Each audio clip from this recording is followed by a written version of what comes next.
Jika kalian ada galbay di 3 pinjol ini, inilah resiko yang kalian akan hadapi. Dan solusinya akan saya jelaskan. Jangan di-skip agar kalian itu tidak gagal paham dan juga menjadi paham. Yuk, intro sebentar dulu yuk, baru kita jelaskan 3 pinjol ini.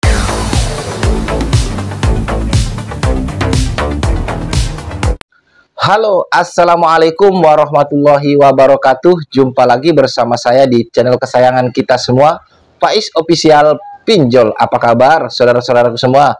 Apakah kalian sehat-sehat selalu? Saya doakan semoga kalian selalu dalam lindungan Allah Subhanahu wa Ta'ala, dilimpahkan rezekinya dan selalu diberi nikmat sehat. Amin, amin ya robbal alamin. Baik teman-teman, ada teman-teman kita yang memberikan komentar, "Bang, kenapa sih abang itu di setiap video-video abang itu selalu diawali dengan doa?"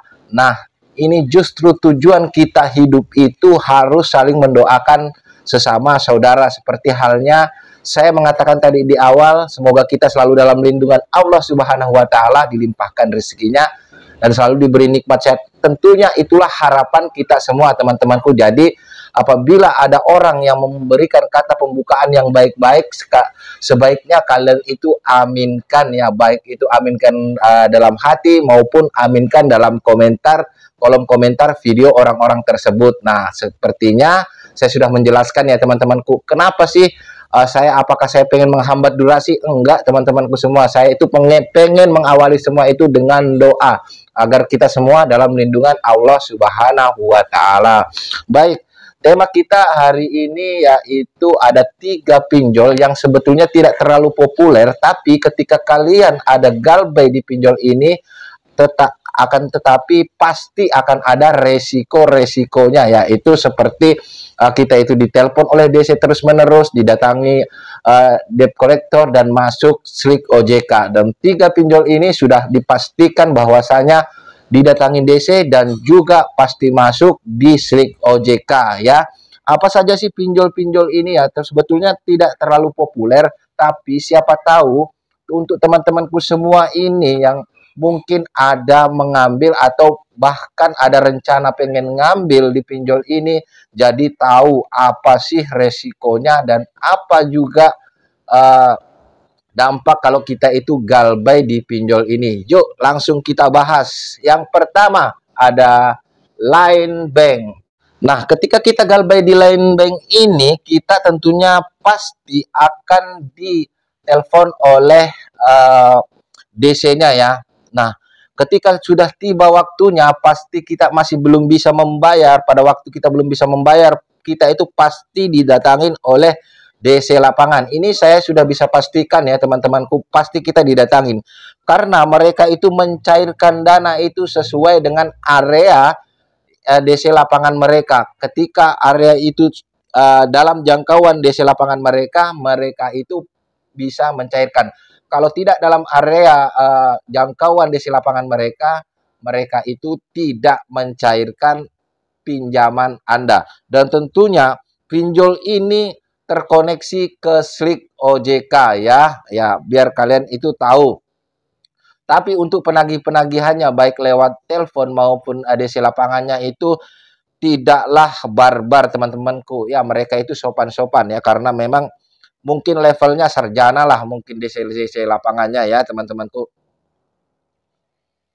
Dan yang berikutnya itu dari pinjol Bank Jago. Nah, ampun Bank Jago, ampun Bank Jago. Dan untuk resiko gagal bayar di Bank Jago ini juga sama dengan Line Bank. Kalian itu ketika galbay di pinjol ini pasti ditelepon terus oleh pihak DC-nya ya. Tentunya untuk mengingatkan kalian akan hutang-hutang kalian teman-temanku semua. Nah, ketika itu semua tidak kalian perhatikan, tentunya akan ada kunjungan lapangan oleh DC lapangan pinjol Bank Jago ini.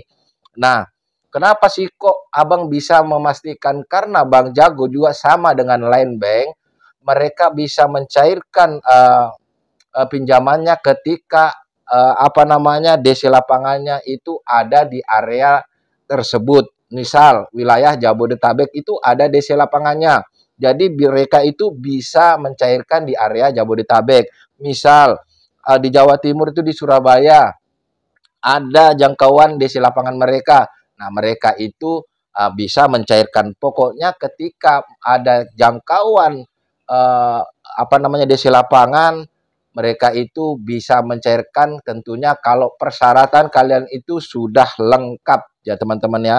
Dan pinjol ini juga masuk slik OJK. Ketika kalian itu galbay di pinjol ini, kalian pasti masuk slik OJK. Tapi tenang aja teman-temanku, untuk apa namanya DC-nya ini sama dengan land bank ya, tidak kasar cara penagihannya dan juga kunjungannya itu tidak memaki-maki ya untuk DC lapangannya. Karena ya seperti saya bilang tadi, beda kelas dengan apa namanya pinjol-pinjol lainnya. Nah, itu tadi dari Bang Jago. Nah, untuk berikutnya apa sih Bang? Berikutnya ada BRI Ceria. Nah, sepertinya teman-temanku ini sudah tidak asing lagi dengan BRI Ceria ya. BRI Ceria ini adalah ya dari Bank BRI teman-temanku ya. Mereka juga sudah merambah ke pinjaman online ya. Tentunya kalau kita galbay di aplikasi ini teman-temanku, kita itu apa namanya pasti ditelepon ya oleh DC-nya. Sama halnya kalau kita misalkan ambil pinjaman di KUR ya, di KUR BRI pasti kita ditelepon diingatkan kalau misalkan kita tidak ada respon, kita akan didatangi DC lapangan. Yang pastinya BRI Ceria ini ketika kita galbay kita itu pasti didatangi oleh DC lapangannya. Karena BRI Ceria ini sudah apa namanya ya, sudah mencakup semua wilayah Indonesia. Karena seperti yang kita ketahui semua, Bank BRI itu kan biar di pelosok desa pun ada teman-temanku semua ya. Cuman ya untuk cara penagihannya seperti yang di awal-awal tadi, DC-DC-nya ini lumayan sopan, sangat sopan ya, baik yang by telepon maupun lewat apa namanya DC lapangannya ya. Karena ya seperti tadi itu, mereka semua terpelajar dan mereka semua menerapkan aturan-aturan yang ada tentunya ya teman-temanku. Nah, berikutnya kalau kita galbay di sini pastinya kita akan masuk di daftar hitam slik OJK atau dulu yang dikenal dengan BI checking.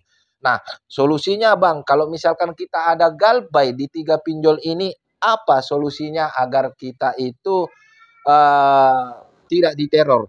Sebetulnya solusinya gampang teman-temanku semua ya. Kalau kita ada galbay di ketiga aplikasi ini ya, tentunya kita harus jawab dengan jujur. Misal kalian itu ditagih, misalkan diingatkan akan hutang-hutang kalian. Kalian tinggal jawab Bang atau Mas atau Mbak, misalkan kalau perempuan ya.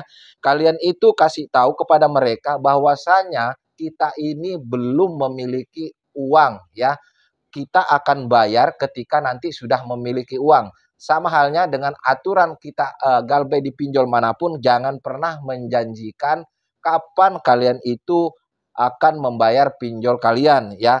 Karena kalau kalian menjanjikan pastinya berikutnya akan didatangi dan didatangi. Ya seperti itu teman-teman, sebetulnya simple. Karena tidak ada yang perlu ditakutkan di 3 pinjol ini teman-temanku. Yang biasanya kita takutkan itu kan tentang maki-maki DC. Ini tidak memaki-maki teman-temanku 3 pinjol ini ya. Untuk apa namanya kunjungan DC lapangan, kadang marah-marah, kadang ngamuk, mencak-mencak. Nah, 3 pinjol ini DC lapangannya tidak melakukan hal yang barusan saya sebutkan. Untuk BI checking teman-temanku, ya memang setiap perbuatan atau tindakan itu harus ada resiko. Tentunya ada resikonya. Kalau perbuatan baik itu bisa jadi ada respon baik, dampak baiknya, ada juga kadang dampak buruknya walaupun kita berbuat baik, apalagi kalau kita itu berbuat buruk teman-temanku. Nah, untuk slik OJK sendiri atau BI checking kalian itu tidak usah pikirkan. Kalau misalkan kalian memang tidak atau belum mempunyai uang, ya biarkan aja masuk daftar hitam slik OJK daripada kita harus gali lubang tutup lubang terus dan akhirnya dari hutang sedikit jadi menumpuk seperti gunung dan tinggal tunggu waktu aja meledak dan kita stres sendiri teman-teman. Ya solusinya itu aja tadi, ketika kita galbay di 3 aplikasi ini kita ngomong apa adanya aja, tidak usah melebih-lebihkan dan tidak usah marah-marah ya kepada DC-DC-nya. Saya saya yakin untuk para DC-DC-nya ini mereka bisa paham ya tentang keadaan kita ya teman-temanku ya.